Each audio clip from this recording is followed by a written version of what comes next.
Hi, everyone. Thank you all for coming today. This webinar that we have today is going to be a joint project from the SAEM RAMS board and the SAEM Workforce Committee. We're particularly excited to have our guest speaker on today.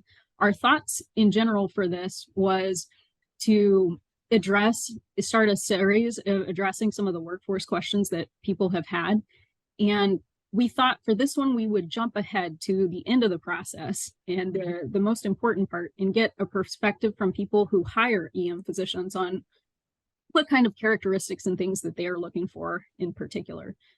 So the basic outline today is we will introduce our guest speaker, and then we will start with some poll questions for the audience, as well as some general questions that we have prepared.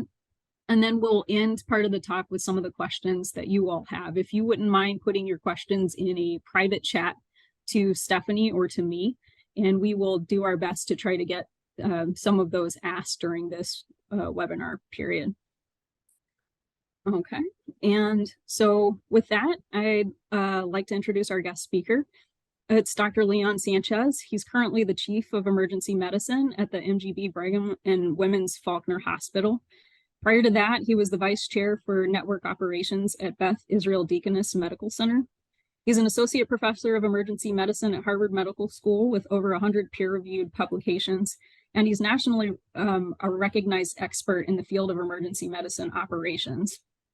He received his doctorate of medicine from Columbia University and his master's of public health from Columbia University also, and completed a residency at Albert Einstein. His areas of recent focus, which is really excited to have him on, especially considering that the topic we're going to go through, include operational improvement, patient flow and throughput optimization, queuing, scheduling optimization. And his research innovations have been implemented in academic and non-academic settings alike. So with that, I'd like to give this over to Dr. Sanchez, as well as Stephanie, if you'd like to start a poll question. Dr. Sanchez, can you tell us, first question, why you went into emergency medicine? I think I went into emergency medicine like the reason a lot of people do, which is, you like the pace, the patient population. I think went into emergency medicine because it kind of helped divorce medicine from the more business aspects of it. You just come to work, you see whoever walks in through the door, and you don't worry about whether people can pay, whether they can't pay, what insurance status they have. You don't have to keep an office. And it's just, I felt it was just a much cleaner, easier way to deliver medicine without having to worry about a lot of stuff that I think a lot of people have to do that are not really medicine, but more kind of bureaucratic stuff.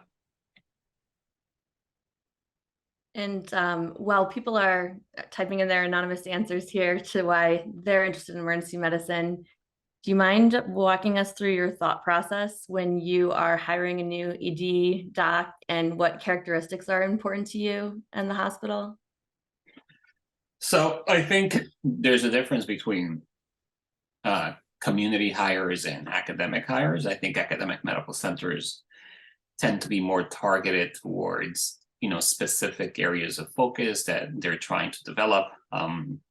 So they will look for for specific niches, depending on what their departments are looking for, et cetera. I think for the community sites, at the end of the day, what people in the community want is somebody that's going to work hard, play well with others, not make a lot of trouble, and ideally stay there for a long time.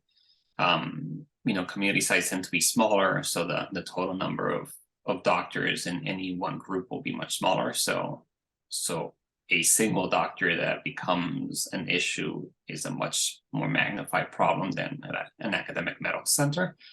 And hiring is labor intensive. It takes some amount of time to kind of get somebody new integrated into whatever system they are in, kind of like culturally, logistically, et cetera. So so most ED directors don't want somebody that's just going to pick up and leave after 2 years, because it's a lot of effort on the front end to get somebody to fit into the group for them just to pick up and leave. And then what is your perspective on, obviously there's a lot going on in the EM world right now.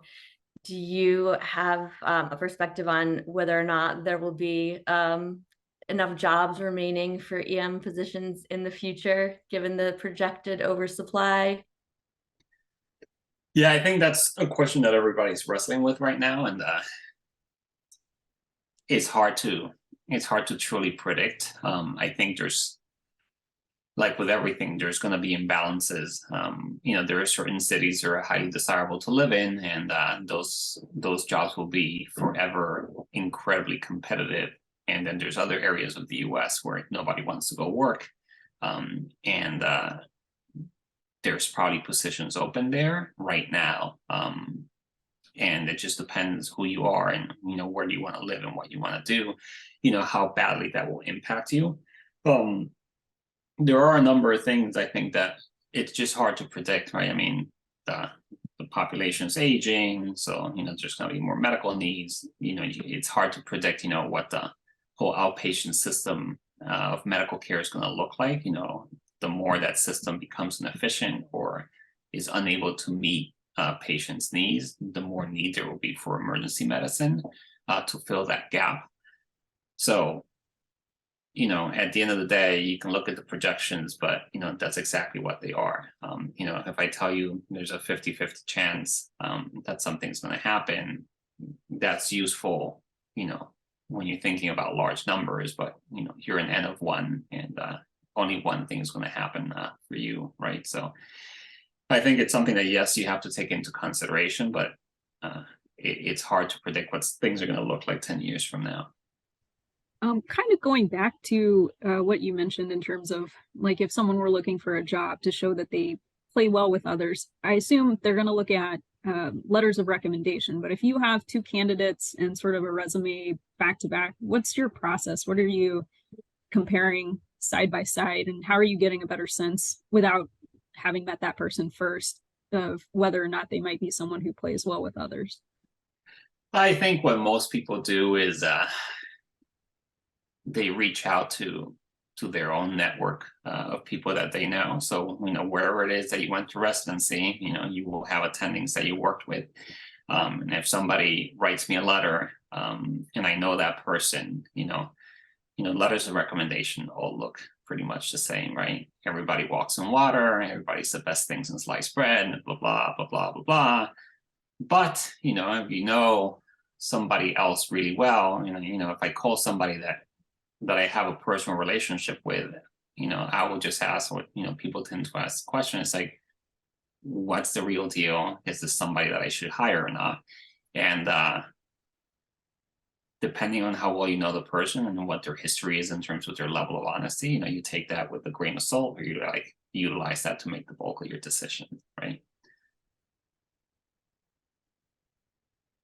This is kind of a contentious. Oh, do you want to go? Actually, I was thinking if you wanted to set up the second poll question. Okay. Yeah. So for the second poll question, this is going to be my biggest reservation about emergency medicine right now.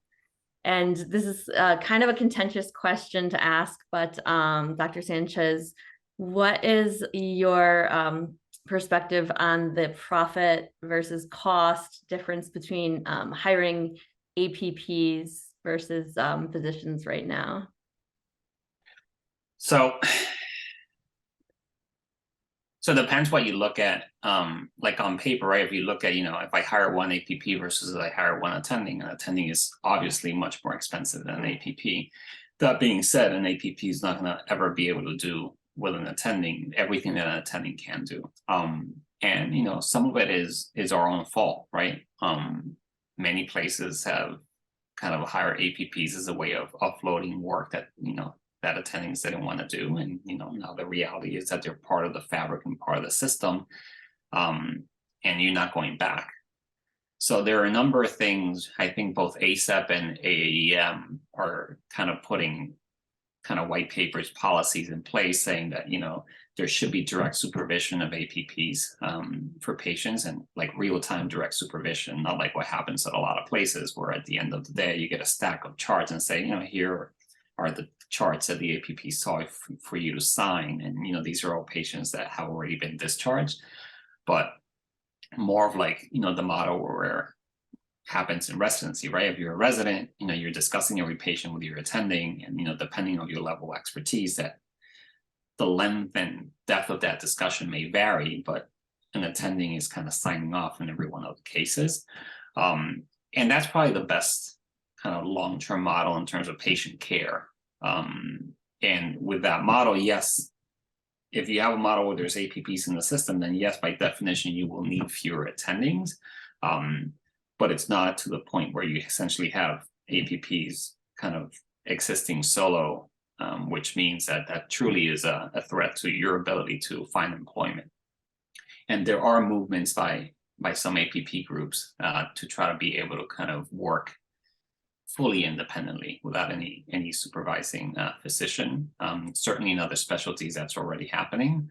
I think because the major kind of societies in emergency medicine are going to stand fairly firm on this, I think there's less of a chance, but not a zero chance of that happening in the end.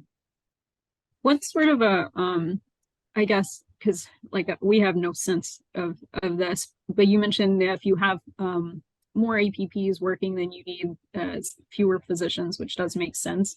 Is there sort of a ratio, like, for every one physician, with this many APPs? So that's good. So there's no official ratio, and there's states that are like trying to like put laws in place as to like some of these things are. Again, both AAEM and ACEP, or I'm actually on an AAEM like work group addressing this specific subject. And I think the number that we're kind of settling on is probably no more than 3, which I think, if you think about it, if you're a resident, how many residents can your attending manage and supervise effectively? It's certainly not 10, right? If they're supervising 10 residents, they're not supervising, right? They're just signing on the dotted line and just rolling the dice. Everybody can certainly supervise 1. And if you look at it, 3 is probably like the edge. 2 is probably much better, right? You can probably give much more attention to everything that's going on. 3 is likely manageable. When you get to 4, I think most people will tell you, supervision is more of an aspirational description than what's actually happening. And then is like, if you had it, I know you may not have an estimate, if you had, say, 1 attending and like 2 APPs versus like 2 attendings, what sort of a cost difference would that be? So it really depends on how you're using the APPs and the level of patient complexity. On average, APPs can see about 1 patient an hour. This is, again, roughly ballpark, but I think it's an easy number. And attending seeing patients independently, again, depending on patient complexity, can probably comfortably see around 2+ patients an hour, depending on the acuity. So if you think about, if you have 3 APPs that you were supervising, then at that level of supervision, you probably wouldn't be able to see very many patients independently. So theoretically, you could process 3 patients an hour with each one of those APPs seeing 1 each, right? If you were by yourself, you could probably see a little over 2. So there's like a 1 to maybe 0.75 patient gain. So if you do the math, depending on what APP salaries are and what you pay attendings, you can probably figure out, where the cost benefit lies just on the mathematical portion, right? I mean, there's certain advantages of having kind of more people working, just because you're much more able to respond to peaks in volume, right? So if you're working by yourself and 4 patients come in at once, you just physically can't see all 4 patients at the same time. versus if there's 3 APPs in you and 4 patients coming at once and they all need immediate attention, you can split yourselves up and see all these patients. So, there are certain benefits to having more than one person at a time. But, kind of doing that math and trying to figure out the cost benefit analysis there becomes a little harder.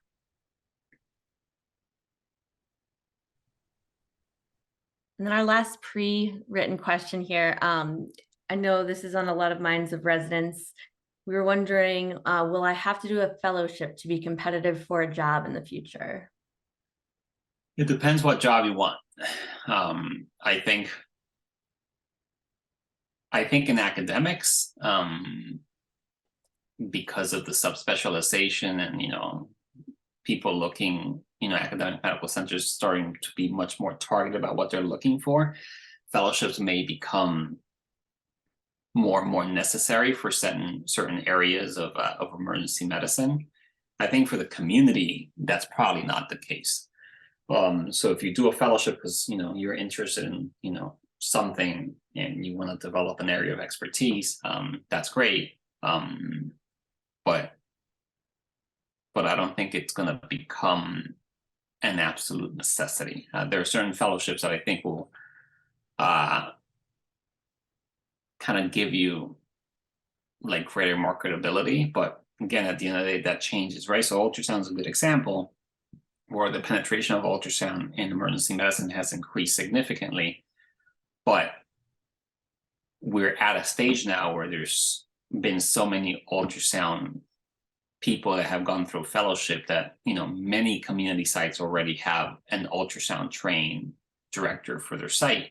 So then we get to the point where the added benefit of doing that fellowship may be different now than it was 10 years ago, right? So and it's I think applies to kind of different types of fellowship. An educational fellowship is probably not going to give you a lot of benefit at a straight community site. Toxicology may, depending on where you work, if you work at a large place. PGM is always interesting. It's one of those fellowships where you spend extra 3 years of your life so you can wind up getting paid less for your work. But if you love it, right, then that's your thing, then you should do it. Peds are the cutest patients, I would argue. So for sure. Do you foresee it kind of getting to that point where you almost need a fellowship to find like a job in academia, for example? I think maybe not need a fellowship, but I think it will certainly give you some advantage. Again, depending on what niche, like any particular academic center is looking for. But if you don't have a heavy research portfolio, which is always something that academic medical centers are looking for, you're going to have to come with an area of expertise or an area that you're trying to develop expertise in. If you want to look outside of your own, place, right? If you finish residency at your department and you want to stay on at your department, your chances of being able to do that are probably better than being the same person trying to go somewhere else, because essentially you've spent 3 to 4 years interviewing for that position, right? So you're a known quantity, so you're a much lower risk for them to hire you versus hire somebody from the outside. We had an interesting audience question as well, I guess, from also a hiring perspective. Is there a difference between, say, doing a 4-year residency program with or without a fellowship versus a 3-year program with or without a fellowship when you're thinking about hiring someone? Well, many 4-year programs won't hire grads from 3-year programs without them having at least 1 year of fellowship. The main reason for that is, right, it's difficult to have an attending supervising a resident that is essentially at the same postgraduate level in terms of creating friction within the residency. For the community, I don't think it it's an issue. So, you know, it depends what you want to do with your life, whether you think the theoretical loss of salary of that year is worth it for you or not, right? For academic places, and you know, it may make a marginal, it may give you some advantage for some places. I don't think that's necessarily true everywhere. Another interesting question from the audience is, can you talk a little bit about how FTE works then with like new hires and what's called buy down? What faculty tend to get that, what tend to not, and if everyone does a fellowship, will it end up being that no one gets buy down to do some of these academic pursuits? So, all right, so that's a little more complex of a topic. So at most academic centers, not all, but the way most academic centers work is you have like an FTE, and FTE is essentially the number of, it's called a full-time equivalent, is essentially the number of clinical hours that you're expected to work, right? And, you know, if in the community, like your total number of work hours is supposed to be somewhere between 32 and 36 hours a week, in academics, it's probably going to be less than that because theoretically you're doing something else on top of just the clinical time, right? So most academic places will start at less than 32 hours. But then if you get a salary, right? So, you know, again, just so the math is easy. Say you get paid $100,000 a year for 28 clinical hours, right? But your salary is dependent on, you know, time in service and academic rank, right? So as you get academically promoted, your salary goes up. If you have years of service, your salary goes up. But your clinical time is fixed unless you buy some of that time down. And that's what buy down means. It's like if you have some determined duties that you do in addition to your clinical time and whatever basic academic requirements there are, you may wind up working fewer clinical hours. And that's essentially, in a lot of academic places, that's the game, right? If you have a fixed salary, then the goal is to, you know, find what other things you can do so you can reduce your clinical workload, right? And right, so if you're the residency director, you probably will have at least a 0.4 buy down of your clinical time, right? Because by RC requirements, you know, residency directors can't work more than like X number of clinical hours. And I don't know what that number is. If you're the ultrasound director, you know, there's administrative responsibilities that go with that. So there will be some degree of buy down for those administrative duties that you do, right? If you're the clinical director, the research director, all these things will have some buy down attached. But what that buy down is will vary from academic center to academic center. And then in community sites, there will be some degree of buy down for some very specific responsibilities, but it will be much less than academic centers, right? The director of an emergency department at a community site doesn't work 100% of the clinical hours that, you know, the regular worker bee does, right? Because they're doing other stuff with their time. So they will have a decreased number of clinical hours. And then there will be some other kind of responsibilities that some other people have that may kind of result in some buy down. So I hope that answered the question. I think so too. And then it asked additional to that was how much does it cost a department to have some of this buy down if you're kind of replacing some of the clinical earning time? And then where do those funds come from, or is it different places? So that's a good. So the bulk of funds come from clinical income that you generate, right? Depending on the academic center, they may have funds, and community sites, you know, partially true as well. They may have funds coming from the hospital, so they may have hospital support for managing the emergency department. And at academic centers, there may be research funding that helps support the departmental mission. And then depending on, you know, where you are, there may be other endeavors that the department engages in that bring money in. But for the most part, most ED departments, the bulk of the biggest portion of their total income is two things: is clinical income derived from the patients that you see and how you bill, and then some portion of it may come from direct hospital support. And then the rest of it becomes a much smaller amount of the total. And then we have another audience question is, we mentioned some different fellowships. What are your thoughts about the usefulness of a sports medicine fellowship in community or academia? So what I would say about fellowships in general is, the first question you should ask yourself is, is this something that you're really interested in? Because if you're going to spend 1 to 2 years of your life training in this and sacrificing essentially 1 to 2 years of a salary for this, you should at the very least like it a lot. If you're doing it just because you think it will better position you for future employment, I think you may, wind up being disappointed. Sports medicine fellowships, are great if you're interested in sports medicine. It diversifies your practice, right?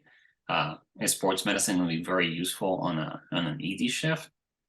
Probably not much. I mean, it will help with kind of the musculoskeletal complaints, but at the end of the day, it won't be very useful in general. But you can have a sports medicine practice, in addition to kind of working in your emergency department, and depending where you are and who you're affiliated with, you may have access to, either professional sports, university sports, high school sports that you can get kind of involved with as a doctor. And, if you find that interesting and fulfilling, it's a different career, but it may be a very worthwhile and interesting career for you. Since I'm one of the hosts and I get to ask questions, I'm going to ask one. I'm particularly interested in research, and I've heard different perspectives from different people as to whether or not that costs a department funds. Because I know some of the NIH grants do cost you money, but then some people were saying, well, it's a good investment, and in the end, it will bring in funding. And then some people say, no, it doesn't. It always loses. But we are interested in, prestige is not the right word, but, interested in having very high performing, researchers. Does it lose money? Does it gain money? Is it just department dependent? So I don't think there's a straightforward answer for that. I think NIH funding may bring, at the very best, a very limited amount of direct funds to the department, but that doesn't mean that it doesn't bring funds to the institution, right? So if you're an NIH funded researcher and you get salary support, the salary support that you get for your research is probably going to be less than the total salary that you need. So it's going to need to be made up from other sources. However, there's all this stuff called indirect costs that the hospital or the institution can charge, and that's a huge chunk of change.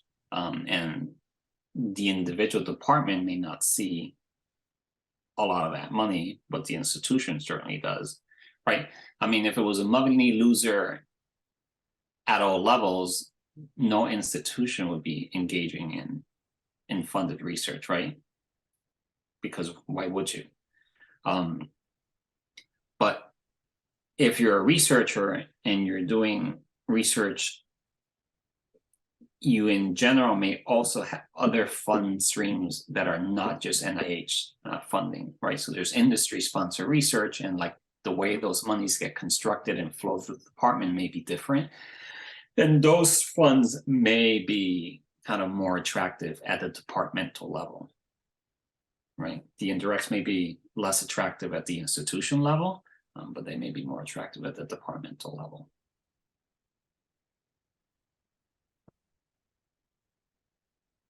Thank you. I don't really have any other questions. Does anyone else have any last questions here? It does look like we have a couple more Oh, sort of at the bottom. Oh, great. So they looks like there was a projection in one of the articles that next year might be a poor fiscal year for EDs nationwide. In general, do emergency departments make profit or lose profit for hospitals?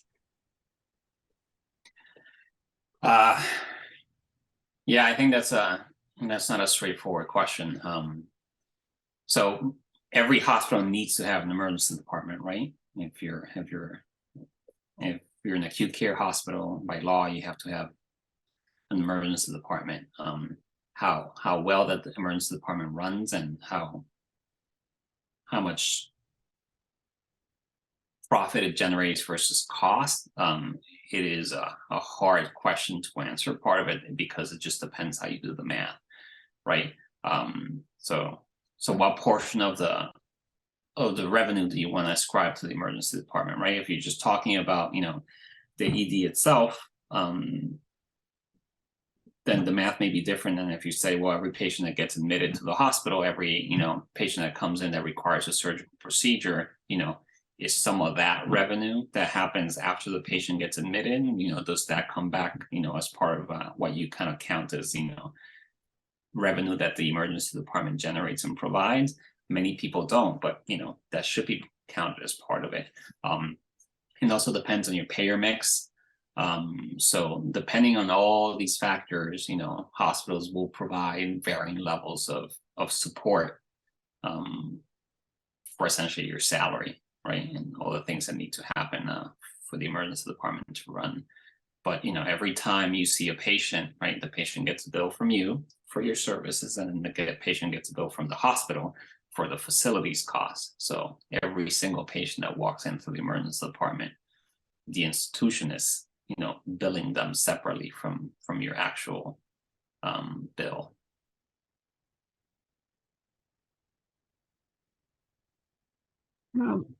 Speaking of billing, it was mentioned too, there's been talk about, in general, salaries decreasing. Is that a pattern that you have seen in general, or is that just kind of doomsday and hearsay? I think it's hearsay. I don't know if it's doomsday, but I do think salaries will probably decrease. But partially, I think part of the reason salaries will decrease is that over the last few years, I think people have readjusted their work-life balance, and I think people are less willing to work the number of hours that they used to be worked before, and at the pace that people were willing to work before, right? 10 years ago, if you worked at a community site, you were working 36 to 40 clinical hours a week, and you were like pounding through patients and seeing probably upwards of 2.5 patients an hour or more. So if you work more hours and see more patients, and have fewer kind of mid-levels to kind of help with all of this, you just will make more money, right? Because there's fewer of you seeing more people over more hours. But I think people are like readjusting what they feel is reasonable for them to do. So I think the total number of clinical hours that people are working as their normal complement is slowly going down. And also the total number of patients that people are kind of willing to process on a shift has also gone down. And I think that will probably continue to some degree. But the natural outgrowth of that is that salaries will be lower, right? If you work fewer hours and see fewer patients, you can't expect to get paid the same amount of money that you were before. Kind of along with that, it's mentioned, I chose EM because I like caring for critically ill and injured patients. How likely am I, with these workforce changes, to be increasingly asked to work in non-urgent settings or different settings? So I think, hospital systems that are diversified will be more successful down the line. But that diversification means that for you to remain viable in emergency medicine, you will have to do like a number of other things to kind of maintain your footprint and essentially market share, right? So if you have two hospitals that are, you know, close enough together that they're competing for the same group of patients, and you know, one hospital opens up an urgent care center close by and the other one doesn't, what's going to happen down the line is that one hospital is going to lose volume and the other one's going to gain volume, right? Now, if you're an ER doctor and you want to work at the urgent care center, you may not, but would you rather not have a job? That's probably like a worse option. So there are some of these things where, like, you know, to expand kind of the footprint and the menu of things that ER doctors do, you may wind up having to do some things that in your mind are not strictly emergency medicine. But also, if you think about longevity, you know, one advantage of urgent care is that most urgent care centers are not open in the middle of the night, right? So it does reduce the total complement of overnights that you have to do. And depending on the urgent care site, you know, the pace of the work may be different. You know, the hours may be more pleasant, the hours may be shorter. So if you think about the whole arc of your career, it may not be the most horrible thing in the world to have some of these other options available, because it helps kind of balance a lot of like the pressures that you kind of have to experience in emergency medicine. You know, if you're interested in really just critical patients, and I would say, you know, you should consider an EM critical care fellowship, because that will give you, you know, an entry into that world, and it will change your patient mix, right? Because then you could potentially be spending half of your shifts or a portion of your shifts working as an intensivist. And again, that's a different type of, you know, career. I mean, that's some of the benefit of emergency medicine, is that, you know, people's careers can look very different depending on what they're interested in doing. Oh, I'm bouncing off that actually on behalf of some of the medical students. Do you mind just going over briefly what career options that are related to but are outside of the ER, just for those who may not know about that aspect? So, okay, so I think, you know, fellowships that are open to people that have an EM residency or critical care, toxicology, sports medicine. Now there's an administration fellowship path, you know, a subspecialty path open, and that will give you kind of entry down the line and kind of should prepare you not just to be an ED director, but you could like become a CMO, you know, chief quality officer. So there's a number of those things open to you. You know, ultrasound, I think it's difficult to fully separate from emergency medicine, but you know, a lot of ultrasound people like essentially wind up, you know, also doing kind of just procedure specific types of clinics. So I think there's opportunities there as well. PZM, AZM, just with, you know, shorter people.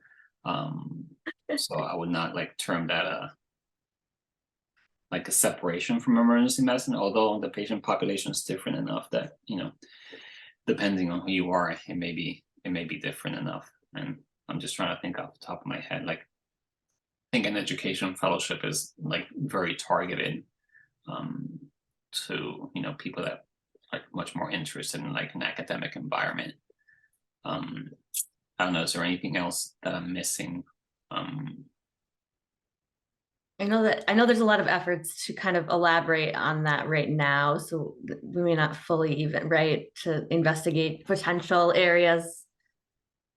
Yeah, I mean, I think EM critical care is a very interesting area, because I think, especially when you think about the community, there's a lot of smaller community hospitals that just don't have the resources to be able to kind of maintain an intensivist in the hospital 24/7, just because the size of the ICU is not big enough.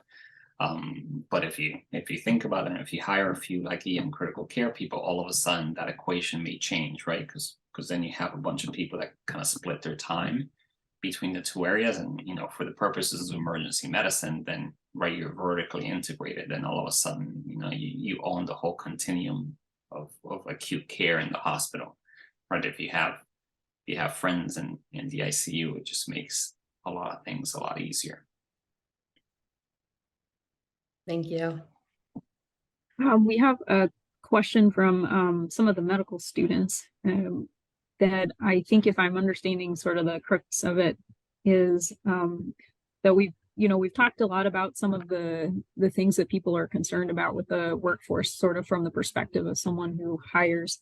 But what are we on this end not thinking about that you can see from where you are? Are there any pitfalls or changes that you see coming? Well, I mean, I think the thing that we haven't talked about, which I think directly resulted in, I think, a decrease in the total number of people that decided to go into emergency medicine, is that, there was this huge thing called a pandemic a few years ago. And I think many people had been going into emergency medicine because it's an attractive lifestyle field in some respects, right? You work a set number of hours, you go home, you don't have any kind of interim responsibilities in the meantime. But then, the pandemic hit and you were the tip of the spear, and you had to go into work not knowing, whether you were gonna get sick, whether you were gonna die. And that's going to happen again. So you need to, I think, ask yourself if you're okay with that, because the reality is, if you're starting your emergency medicine career now, I think there's a 0% chance that that is not going to be a part of what you're going to experience during your career.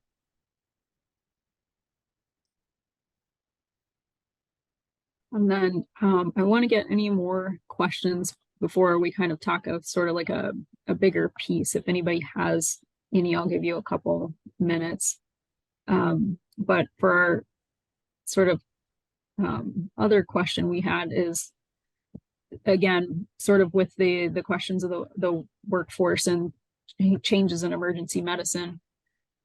We talk about a lot of things that could be possible. How do you see EM changing? Do you see like more flexibility in different, like you mentioned, areas like urgent care, et cetera, or other changes that you've noticed? What do you think, if you had to project, what do you think is coming? I think that, the advantage of like being trained in emergency medicine and working in emergency medicine is that you learn how to reorganize your priorities constantly, depending on what the reality at the time is, right? That's what you do for a living, right? You get a bunch of patients coming in, you have to manage them all at the same time.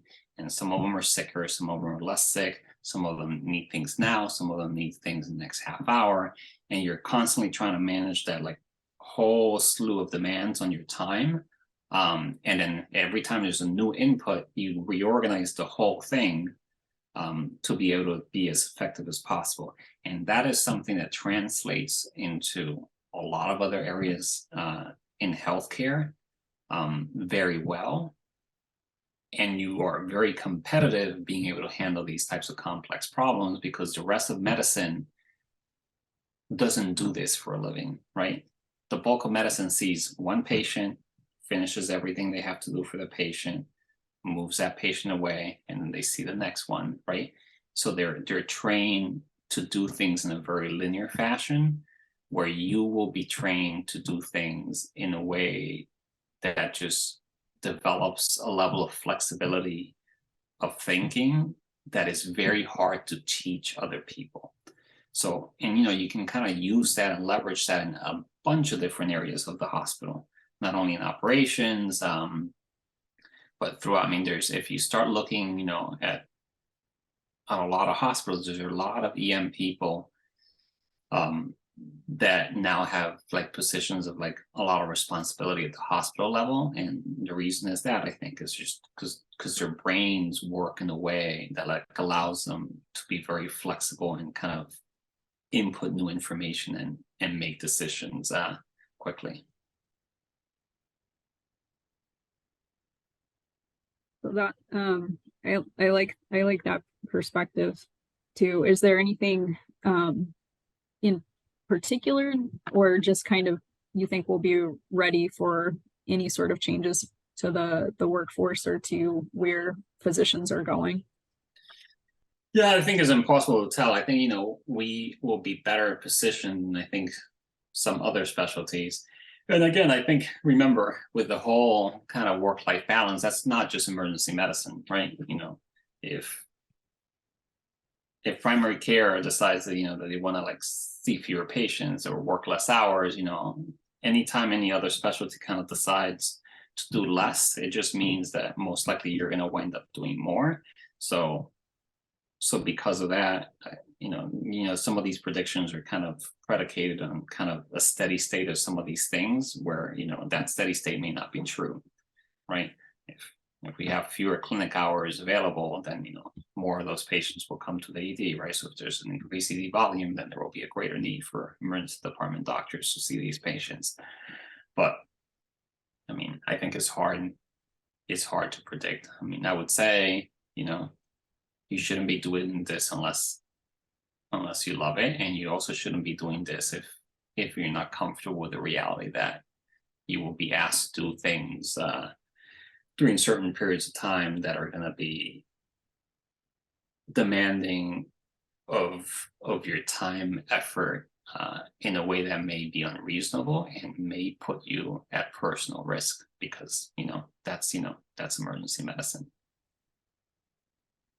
I'm definitely always learning. I'm definitely always learning to do new things. And then we're getting close to our time, and I want to be respectful of your time, but if you were able to just give us some pearls from here, like what should we be thinking about? What could we be working on to be like a competitive candidate, and just life pearls too in general? What would you say to us? So I guess it depends where you are in your life, right? I mean, if you're already an EM resident, I think you should be thinking about, what proportion of your time you want work to be of the totality of your life. Working in academics is less clinically demanding, right? Because the total number of clinical hours that you do is less, and you have a bunch more extenders than when you're working in the community. So that specific portion of life may be a little easier. That being said, there's a lot of other things that you have to do in academics that kind of like expand to fill every available moment of your life. So it's like that 40-hour week becomes less truly a 40-hour week, right? It tends to much more easily kind of like expand to fill all available time and space. Versus when you work in the community, you work your clinical shifts, you go home, there's a much better demarcation between work and the rest of your life. But working clinical shifts at a community site and just doing that is hard, right? If you're working 36 clinical hours every week, that sounds easy when you finish residency. When you're doing that 10 years in, that's what you're doing, and you're switching from days to evenings to nights and doing it again, it will and potentially wear you down. If you're a medical student, your initial goal is to try to get into residency. So what things can you do to kind of improve your chances? I would say clearly, the better you do in class, the better off you are. But if you're early on in your career and you can kind of get tied in with some sort of mentor and, maybe get involved in some sort of research, right? That just improves your chances of matching at a residency, right? I mean, if you have two candidates, one has zero research, one has some research, right? That's a discriminator for a lot of places. And then same thing for residency, you know, if you know you have an area of interest, then, you know, great, and you should try to figure out how to hone that and highlight it. That's not saying that you should be expected to have like an area of interest that early on, either in medical school or residency. Like I still, you know, don't know what I want to do in my life. So I think, you know, a lot of people are told that, of course, you know, day one of medical school, you should know exactly what you're going to want 20 years from now, but that's just ridiculous, right? I mean, it's great if you know it, but most people kind of are bumbling through and trying to figure shit out as they go along. And, you know, that's what most of us do. So it's okay.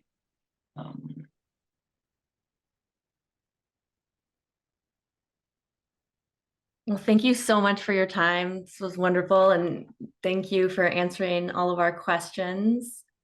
We really appreciate that. And thank you everybody else for joining today. Carly, do you have any last words? No, thank you so much for just being really candid with us and answering some of these tough questions that are just coming up with the workforce, and being very open and honest about it.